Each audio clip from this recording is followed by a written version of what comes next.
Welcome to Beyond the Build, the official podcast of Associated Builders and Contractors North Florida. I'm your host, Kelvin Enfinger, and today we are joined by Greg Sizemore, Vice President of Workforce Development, Safety, Health, and Environmental for Associated Builders and Contractors. Greg, welcome to the podcast. Glad to be here, Kelvin. Thank you. I understand this is the inaugural. This is the first one to kick off. So hopefully I'll set the bar relatively high for you to keep this going in the future. But I really am happy that you had me on today. Thanks. Well, thanks for being here. This is definitely episode number 1. So it's all on me and you to hit a home run. This will either be the first of many or the last of this podcast. So yeah, no pressure at all. Greg, I've had the opportunity to know you for quite a few years. I know your story. I certainly know your passion for the industry and how much you love it, and certainly how much you love to advocate for it. However, the listeners of this podcast don't necessarily know that or have that opportunity to meet you. So I want you to just take a few minutes. Tell us a little bit about yourself, your background, and how you landed where you are today. Yeah, so it's kind of a long journey, but it's a short story in the grand scheme of things. In August, I'll be celebrating my 48th year in the construction industry. And I say that really my first full-time employment job. Born and raised in the Panhandle of Florida. Mom and dad worked civil service. We also did some church planning around the community here, getting churches up and running. And then once we'd go on and start another, and I could list names, but I'm not going to promote them. But at the end of the day, I think when I turned about 18 years old, I really graduated high school and said, I don't know what I want to do. A buddy of mine asked me to go with him over to Jackson, Mississippi to a university over there called Belhaven University. And I said, why not? I got nothing better to do. I graduated. Had no intentions of doing anything like going to school because I tapped out, graduated from a local high school, Pine Forest. And to be honest with you, I played drums in high school. And I went over there. Ricky, my bud, was kind of auditioning for a scholarship there. And he ended up getting a scholarship, but he threw me a bone. When he was coming back to where I was sitting and waiting on them, he introduced me to the band director and basically said to him, he said, listen, this is Greg Sizemore. He's one of the best drummers in America. And the band director stuck his paw out. And he said, hey, I've never shook hands with the best drummer. I want to see what this is like. And so, I'm just kind of sheepishly standing there sticking my hand out. And he said, I've never heard the best drummer either. So would you have a moment to play for me? And I was like, yeah, heck yeah, I'd love to do that. And to say I started playing drums at the age of 12 in a church that we were part of here in town. And back in 72, that was like, whoo, you didn't do that in churches. But I had a full set of drums and I was having a good time. But I went in and auditioned for them and I really didn't think a lot of it. And they kind of said, listen, you were really good, but we've got a drummer on the throne right now. So, what I heard was, don't call us, we'll call you kind of thing, right? And so I came back home, and 2 weeks later, I actually got a letter offering me a scholarship to go to school. And as I was beginning to think about that, I said, that'd be kind of neat, but you know what? I'm not going back to the fall, so it'd be great if I had a job. And so a deacon at the church told my father about hiring out of a paper mill out in Cantonment. Back then it was St. Regis Paper Company. They're hiring laborers, and I figured I could do that. I mean, dude. So I went out there and I hired on, and I ended up literally falling in love with the industry on day one. My background is industrial. It's not commercial in that sense. We refineries, petrochemical plants, pharmaceutical, power distribution. That's my forte, my world, pulp and paper, as opposed to the vertical build, what I call, Kelvin, the stay in it, pray in it, play in it, heal in it kind of places. I just said this. I fell in love with it. I said, this is the most incredible thing I've ever seen in my life. There was things happening that was big. It was movement. It was coordinated. It was just everything that a real tactile guy like me really enjoyed. I ended up staying with that company for 30 years. I worked my way all the way up to working for the original founder of the company and moved to Birmingham, but traveled all over the country from between 79 and about 2008, and didn't really think a lot about it. I mean, it was just kind of every day to me. And, talking about getting into the industry, for the person that's not in the industry, I think if you talk to very many people in the industry that have been successful, they'll tell you there's really not a career ladder. There's a scaffold system that you kind of move around on out there that allows doors to open and you to walk through certain opportunities. And so I was fortunate enough to work with what I call a rock star in the construction industry. And it was a BE&K construction company, and it was 3 gentlemen that started the company. But by the time I got to the home office, only one of those individuals, Mr. Ted Kennedy, and it's not the senator, it's a gentleman from Birmingham, Alabama, was running the company. It was BE&K. And I went inside and I started working inside the office in an administrative role. And then one day I happened to be asked in the cafeteria, would I like to do some training? And I said, yeah, I did that out in the field. I was doing craft-based education out there because I could do math, read blueprints, supervisory skills, and those kind of things. But the whole time that I was there, I mean, it's just the industry has allowed me this incredible opportunity to spend nearly 48 years in the industry and giving back. And so after a very successful 30-year career with B&K, I ended up going over to Zachary in San Antonio, Texas for a few years. And then there was this underlying thread, and Kelvin, you can unpackage this however you want to, but Associated Builders and Contractors, which is one of the finest institutions in America today that represents the contracting community. They had an opportunity for me to go to work. And so they called me and said, listen, would you like to come for ABC, come to Nashville and work on behalf of the industry that you're crazy about? And I said, man, what kind of opportunity is this? This is really cool. And so, again, I decided to jump into that end of the swimming pool and get involved in the political side and involved in the politics, i.e. the administration and that kind of thing. But I can't say this word. It's really kind of a shallow word to even say that I'm so passionate and so in love with the industry that I'm about to retire. But there's part of that I don't think I'll ever step completely away from it. And it's been an incredible journey for me to be a part of. 48 years. If you'd have told me in 1979 when I was working at the paper mill out there that one day I'd be standing in the Oval Office of the President of the United States of America, I said, you're crazy. Guess what? That's what the industry allowed me to do. And I'm forever grateful to the industry, and I'm proud of the men and women that make up the industry. What an incredible story, and certainly an incredible career. You said something that resonated with me when you mentioned as a young man going out to the plant, just kind of being captivated by what was happening. And I think about my career early in my career as a trade professional and just how it felt being on the job site and really all the excitement and the joy that can come from being out on the construction site, just working alongside people, the camaraderie that comes from that. It really is a wonderful experience. And I think about it often, and I think about how do you package that up and deliver it to young men and women and help them see just what a tremendous and impactful career that they can have in the construction industry.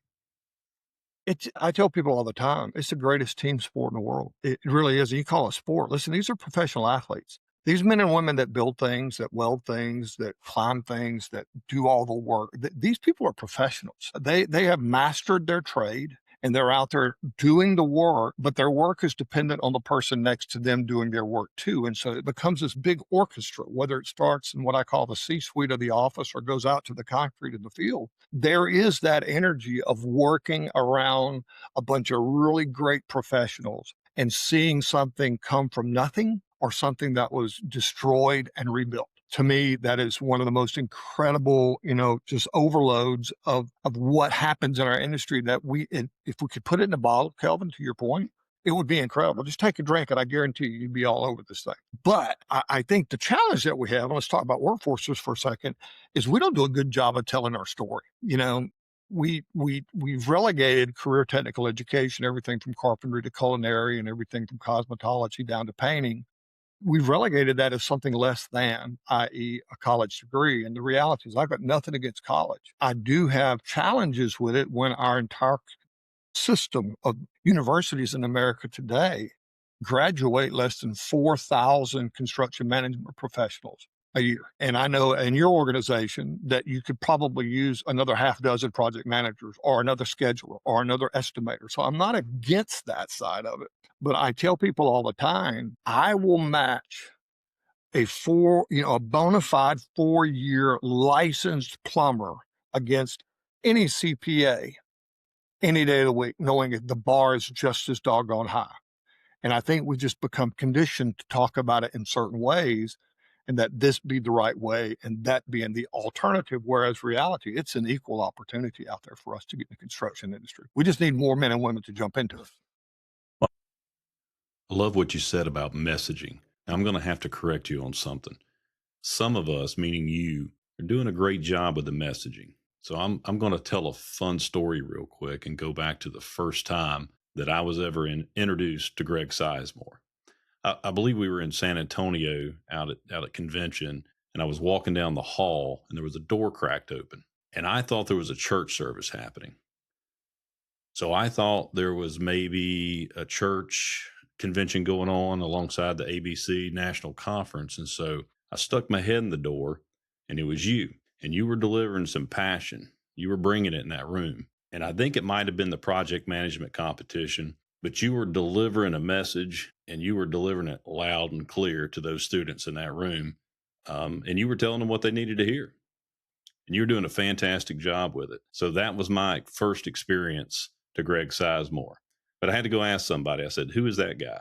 They said, it's Greg Sizemore. And I said, man, we all need a dose of that passion in this industry. Just an evangelist, buddy. That's all I am. I just happen to be evangelizing in the world of construction.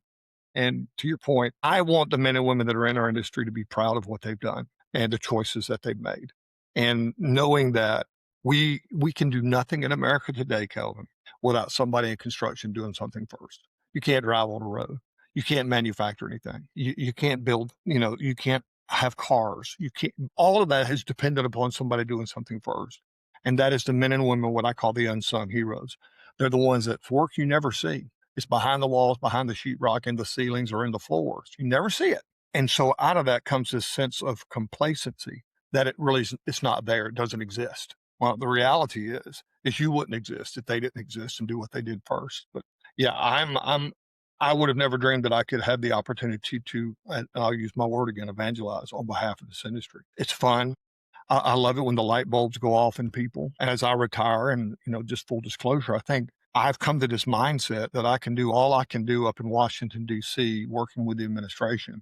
But the real work, the real opportunity is in our zip code, right here where we are right now, to make a difference. Figuring out how we connect with Pensacola State College, or how we connect with George Stone. And I'm using some names that are dating me, but these areas out there where these pocket of people are, that we can get into our industry, and all of a sudden they'll grow into something they've just never, ever imagined.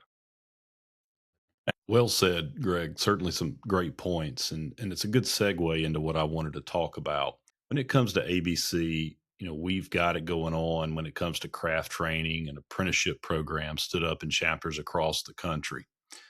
We're doing our part, I think, to help with those career pipelines. But what do you see from contractors across the country that are maybe just doing something a little bit differently, or something you get to see, when you're out there traveling and you've seen it, you say, man, if everybody was doing this, we would just be in a much better place with workforce development.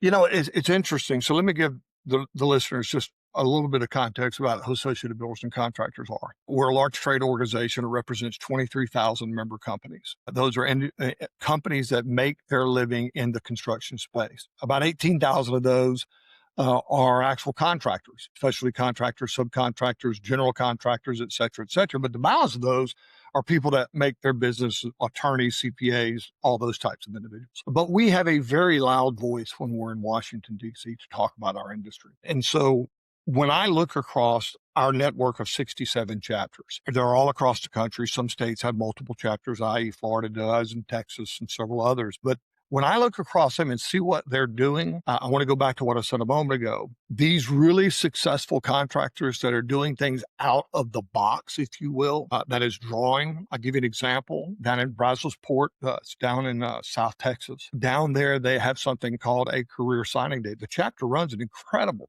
training program. That, by the way, it's really important to know that most of our ABC apprenticeship programs do not require that the employee pay a nickel for this training. The contractors typically pay into a fund that covers the cost of that training. So I'll tell everybody in advance, you can come out the back end of that thing with a 4-year education and not have one dime of student debt. So that's the big thing, the big picture. And when you get down to these places in this industrial community like Brazosport, they partnered with the local community, and they offered 2 years, beginning in their junior, senior year, they can actually step into career technical education. And they can actually get credit for it. So when they come out, they're already a third-year apprentice. And so these contractors are trying to pick these kids up, but they have a signing day that rivals anything you've ever seen in NBA sports. I mean, these students compete for these jobs, and then these contractors compete for those students, And it's a really big deal because they'll have their banners up on the wall, and they're giving them swag, and they're putting on the jerseys and all these things. And it really is this incredible energy thing that, we're talking about the professionalism of trade. That's one thing they really do there well, recognizing and making a big deal out of this. Other things, Kelvin, honestly, we've got contractors out there that are really very good at tapping into the veteran community. These are men and women that have served their country. And at the end of the day, when they tap out the back door of tenure in the military, where do I go now? What Associated Builders and Contractors does is we allow them these different opportunities to go with these different chapters and connect with each different contractors. But many of our contractors have really nailed this. And then I think the other thing is just really knowing that many of these contractors are employee-owned organizations, meaning that you're actually a shareholder in that company in some capacity. So when the company does well, you do well. And so there's a lot of unique ways to get people into the industry. Obviously, it changes by the demographic of the type of construction. But that's just three little quick examples of what chapters and contractors are doing. Love the signing day. I've had an opportunity to see that, and what a great way to get a young man or woman excited about their career. Bringing them into an event like that is just incredible. You said something that kind of struck me when you talked about a no cost program. Interestingly enough, we have a no cost program right here in our region. And it's over in Santa Rosa County at Laughlin Technical College. And they are graduating students out of that program at zero cost to them. That's something we ought to be screaming from the rooftops, getting these young men and women interested in these programs and know that there's a career path that they can pursue and get into the workforce with no student debt. I mean, let me be real clear. I mean, the administration's desire is to literally stop or shut down the State Department of Education. Is putting out this bureaucracy and all this garbage out there, trying to push people to different colleges. Whereas there is an education model out there, what we call earn and learn. So you go to work during the day, you work for a contractor, and then you go to school at night, or flip it. You go, during the day and come to work in the evening. And the reality is the value proposition for the individual is, I don't have any debt. Okay. And then the value proposition for the employer is I've got a loyal employee out there that knows that I'm making an investment in them and they're going to stay with that company, and they'll start to understand the value of being that. Because at the end of the day, if you take the many contractors just in what we call Northwest Florida, say from Tallahassee over down to about Panama City, there's hundreds of contractors out there. And the contractors have to differentiate themselves from everybody else. How do you draw the help into your organization? And frankly, it's through these programs. At Laughlin, you got Ivy College over there, near Tallahassee that I went to their grand opening. They're doing some things there. The reality is we should be blowing that horn. We should be dragging our state representatives, our local politicians. We should be pulling in the media for these things and letting them see these alternatives or equal systems to go where there's no debt. Because what's the biggest thing that most people walk out the back door of a university with? $60,000 to $70,000 worth of debt. Well, the problem's not going to fix itself. As I understand it right now, and correct me if I'm wrong, but we're faced with roughly a 500,000 worker shortage in the United States right now, and it's growing. It's anticipated to grow to maybe 600,000 by the end of next year. Immigration reform doesn't seem to be making any headway. Doesn't seem to be anything promising on the near horizon when it comes to that. So the need is growing each and every day. So, in your words, tell the listeners why it's important more now than ever for contractors to engage not only just in workforce development in their communities, but support what ABC is doing to help fix the problem. Because I think as contractors, we all understand there's an issue. You hear about the need for education, you hear about workforce advocacy, and the community conversations is happening. But it's going to take more than that. It's going to take real action from the people in this industry to move the needle on this problem. We have a saying at Associated Builders and Contractors: get into politics or get out of business. Now, any of the contractor community that's sitting out there listening, if you're waiting on the federal government to fix your problems, you'll be doing this 10 years from now. What we can do is manage that local impact, regional impact, those types of things. And the numbers that you said are conservative at best. Okay. And we run certain surveys around our organization. But if you happen to be watching, last night, the president made a public address to the world, and he basically said to them that, Right now, construction wages are at an all-time high. Now, and let's think about that as we begin to think about wages in America today. And geographically, they're going to change and they're going to ebb and flow based upon the need, the type of work, and the type of construction they're doing. But at the end of the day, real wages, living wages, career wages are being offered to men and women in the construction trades like never before. So this is a second-class citizen job to where you're going to be working for nickels and dimes. These are real dollars that can help you have your dreams come true, whether it be housing, whether it be automobiles, whether it be family care, whatever that is. We know that that is really good. And so when we start thinking about that, if you just think about in the last, since August, our industry has already added 52,000 jobs in the construction industry. And that's just in one small segment of the industry. And so here you've got this opportunity. How do contractors get engaged? Listen, you should be at every PTA, parent-teacher association. You should be at every job fair. You should be at every career fair. You should be at every opportunity that you get to tell the story. Get to know your local politicians, your city council, your school board. Those types of people are the ones that can help push a narrative locally that where you're not waiting on the federal government to fix something for you. We're actually doing it local. We're boots on the ground right here in our zip code, really making a difference in our region. And so as we look at it, we can move the big rocks. We were talking before we came on board about PLAs and prevailing wages and all those types of things and some of the big rules that are out there. That's what we do at ABC National in Washington is we push back and at those types of things, these rules that are anti-merit shop. And again, I want to set this up for the contractor community or the new learner there. There's probably this mystery that some people say, well, we're anti-union, and we're not. We're pro-merit shop. And what that means in real common terms is don't tell me I can't bid that work because I'm not a member of your club.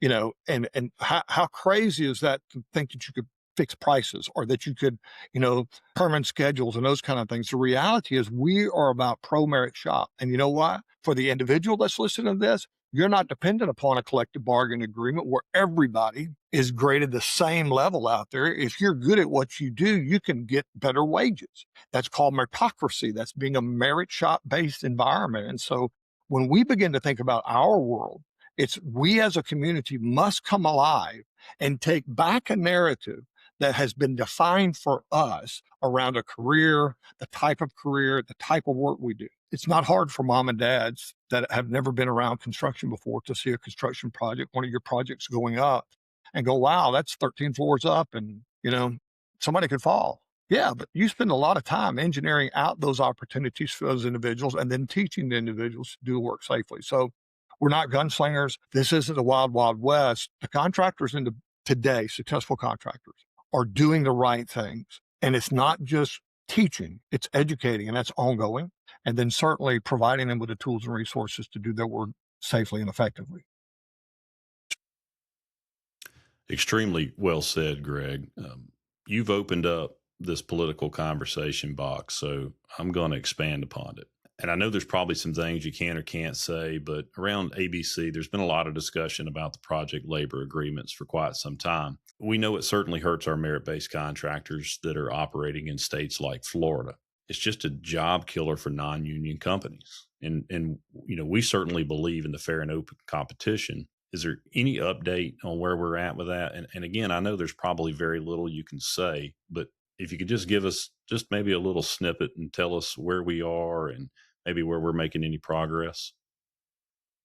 Well, just at a high level, in the Biden administration, prior to this current administration, there was an executive order that basically said there should be a project labor agreement, which is, I guess, union speak or common speak for it's a collective bargaining agreement, if you will, that on projects above a certain dollar threshold or in a certain market sector, that all those jobs must be worked under a project labor agreement, which is the most ridiculous because basically you're excluding about 98% of the workforce and 87% of the contracting community. There's that misnomer out there that, the union is a massive organization. No, the unions have never had a lower grasp than they have right now. And so this is their attempt to claw back at work by putting this and having that project labor agreement in there. What it the idea is your company cannot bid on this project because you are not signatory to a union, i.e. a project labor agreement.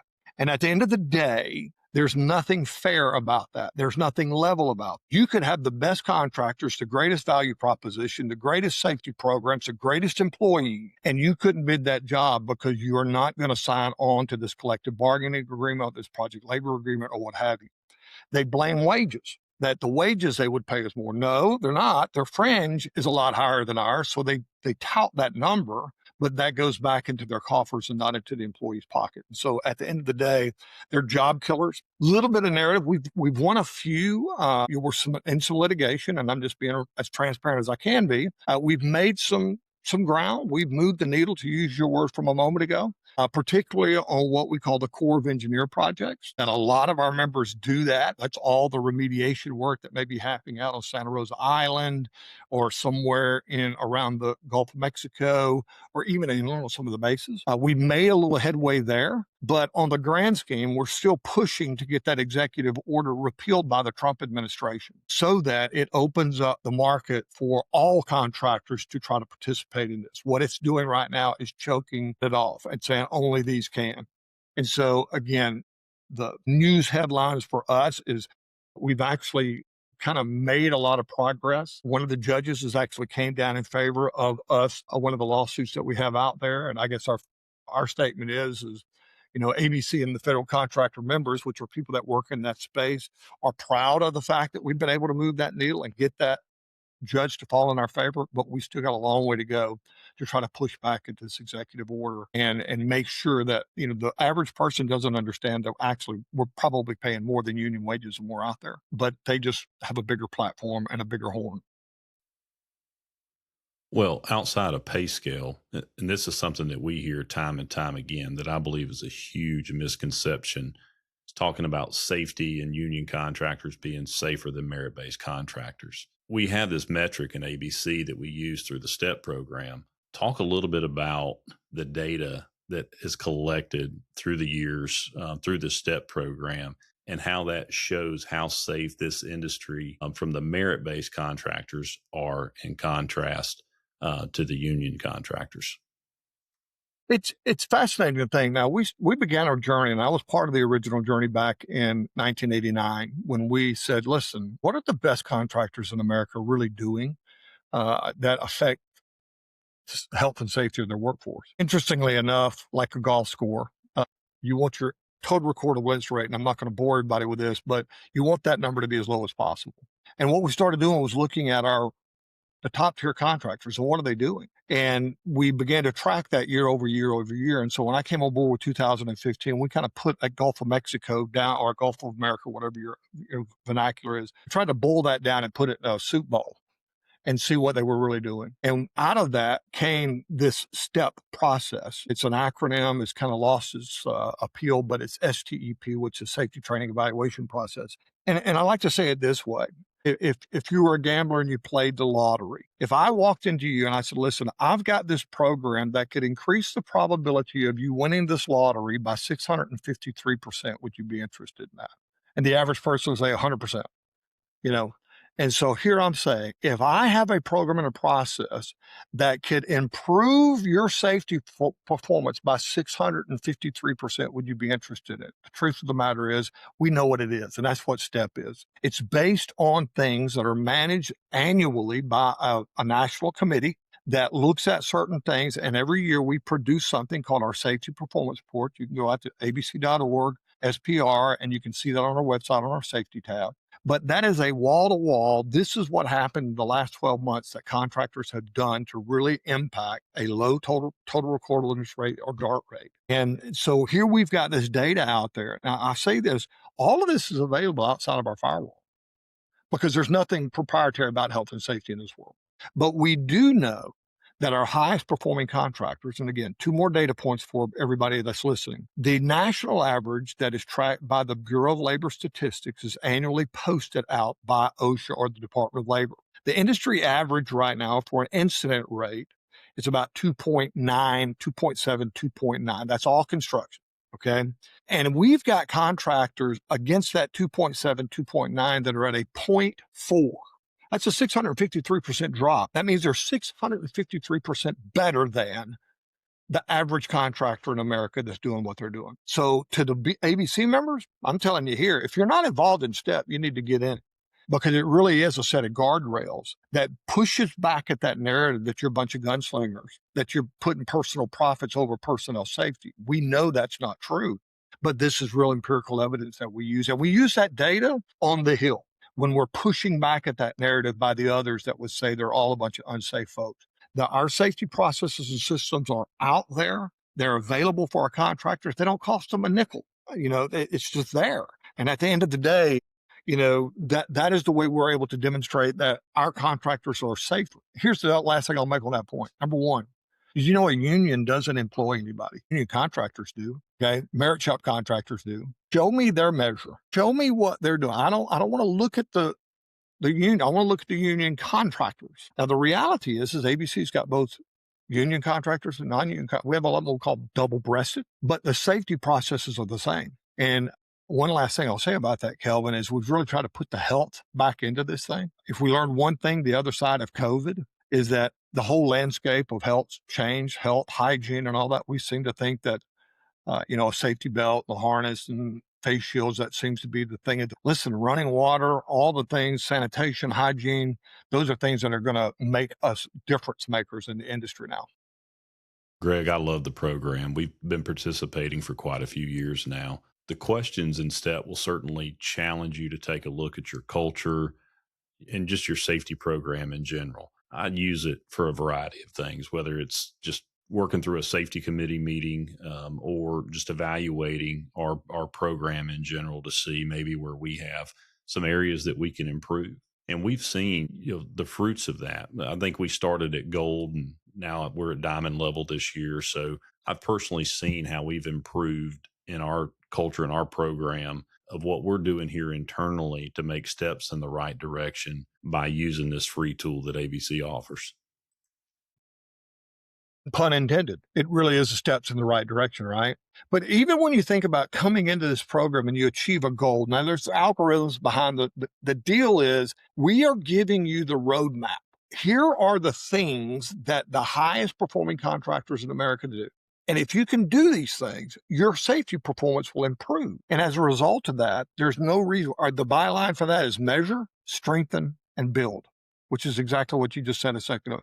If you're going to lose weight, you got to step on the scales the first time. Okay. You want to get better at safety, you better take a hard look at what you're doing right now. And it isn't just how much PPE you got in your tool crib. It's about how much leadership is bought into that, because that culture piece that you mentioned very, very briefly there is a very significant part of safety performance. Making sure that leadership is pushing this across all projects, regardless of what's going on out there. All right. Before we move off of policy, there's been some conversation regarding merit-based visa programs. We know that contractors across the United States and ABC want to see immigration reform. We know there's a great opportunity there. Is there any update on merit-based visa programs or what's happening with it? The short answer to that is we don't have a lot of noise that we can make about it, but there's a lot of saber rattling.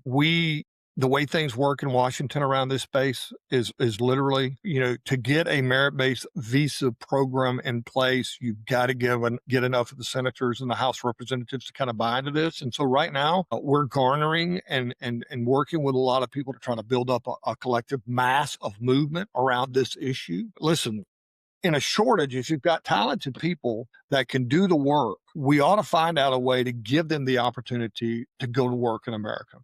And we just can't say that, all we're going to do is give them out to the high-tech AI / data center world. That we need people with the same skill sets around construction, project management, those types of things. So at a national level, our government affairs team is working really hard to kind of put together that collective group of individuals that can really help us push it over the line. Is it doable? We believe that it's going to happen at some point in time because the administration understands construction, understands infrastructure, understands the work has to get done. And quite frankly, it's a numbers issue. If you don't have that many people educated on here, then you're going to have to open that up to other alternatives there. So All I'm able to say at this particular point in time on the record would be that we are pushing it forward, building our coalition of like-minded stakeholders, and hopefully we can have something ready to rock and roll on this sometime by the next year at least, before we can really come out and say we've got that process. We are very engaged in that conversation. As a matter of fact, I'd say leading that conversation, Kelvin.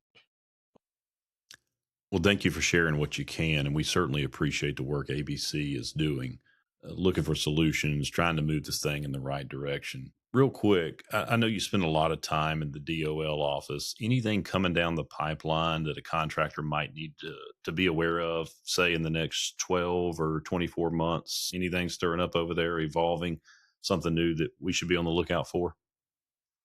Yeah, couple of things that are happening. We recently got, well, Keeling was confirmed. He just hadn't been confirmed, but he's recently taken over as, the Assistant Secretary for OSHA. We have a great relationship with Lori Chavez Dreamer. Matter of fact, her door's always been open for us to go in and have conversations about things that we need help with. She's receptive and she listens. We know that OSHA right now is a little bit of having foot on their brakes, and we're still recovering from what we call that enforcement mentality.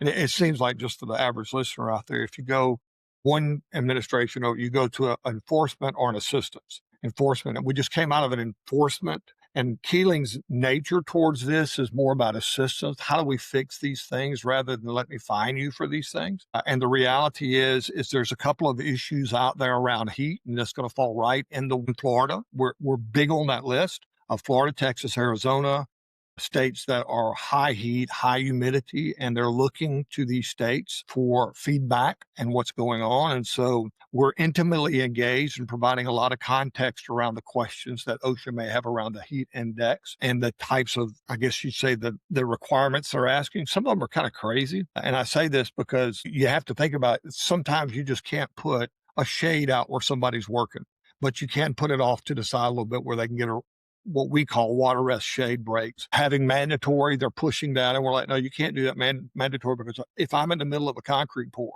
I can't shut work down because it's time for a break. We've got to keep the work going, so we can't have a one size fits all. We're still pushing that back, but we've got a large coalition of not just ABC, AGC, and other alphabet soups up there really pushing back at this narrative, trying to say we need to look at that. But again, we've got Keeling inside. Keeling has got a manufacturing background. He's former UPS.